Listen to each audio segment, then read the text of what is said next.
Hello from Praxis Recruitment. I'm Christina Stewart, and today I want to talk to employers about the difference between a fixed mindset and a growth mindset and how you can figure that out so that you can hire individuals to your organization who have a growth mindset.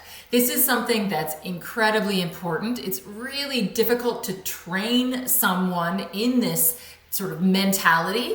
And so when we're looking to secure new employees, we definitely want to be securing employees who have a growth mindset. So just to take a step back and introduce what this is, it's a concept that was developed. The book was literally written by a doctor by the name of Carol Dweck, D-W-E-C-K, Carol Dweck.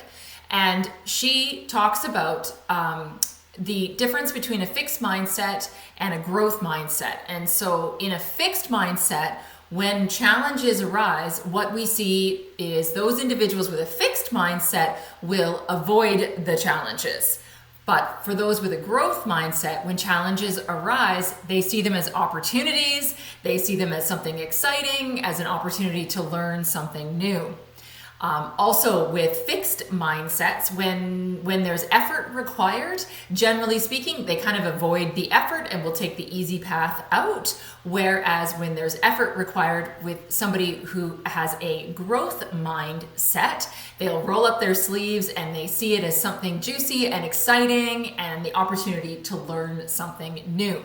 Those with a fixed mindset think that it's about intelligence and you know what you know once you're an adult, and that's kind of it. Whereas people with that growth mindset, they see life as an opportunity to continue to learn and grow and develop. And so I actually read this book many years ago, and it really struck me in terms of, at that time, even though I was in recruitment and in HR, I had very young children. I still have young children, but they were really young then. And so I thought about how do I develop this and grow this in terms of my children, because I wanted my children to see failures and mistakes as opportunities to learn and to grow and to develop, and as opposed to seeing them as some sort of failure on their part. And so I've spent a lot of time thinking and learning about this topic. And when it comes to actually recruiting for our clients now, whether our clients have asked us about this or not, it's definitely something that we always ask about in our interviews, and it's always something that we'll include in our candidate profiles to our clients so they can see how individuals, how potential employees, how candidates respond to some questions around this fixed mindset, growth mindset mentality. And so what are those questions? How do you figure this out in an interview? And so a couple of ways there that we use. Now there's lots to choose from, but I'm gonna run through a couple here. The first is to ask about stress. So we just kind of point blank say to somebody, well, what stresses you out?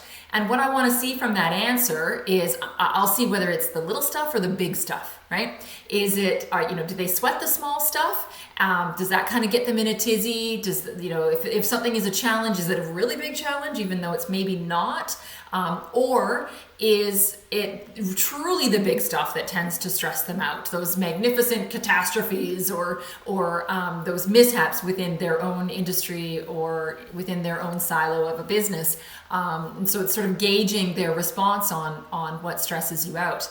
The other piece to stress that I like to look at is I like to hear what they do about it. So, how does that stress manifest for them? Do they just completely shut down?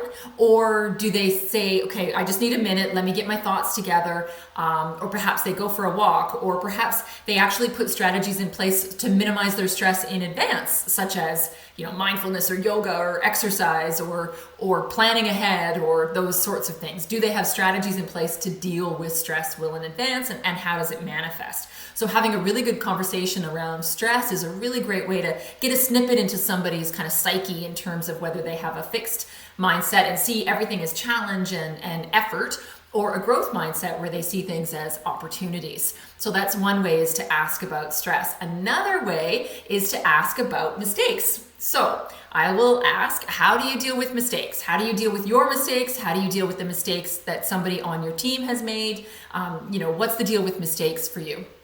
And what I'm hoping to hear is, well, that's no, mistakes are no big deal. We learn from mistakes, or mistakes tell us something, or mistakes are a really great way for us to understand where our deficiencies are in our process to make them stronger next time.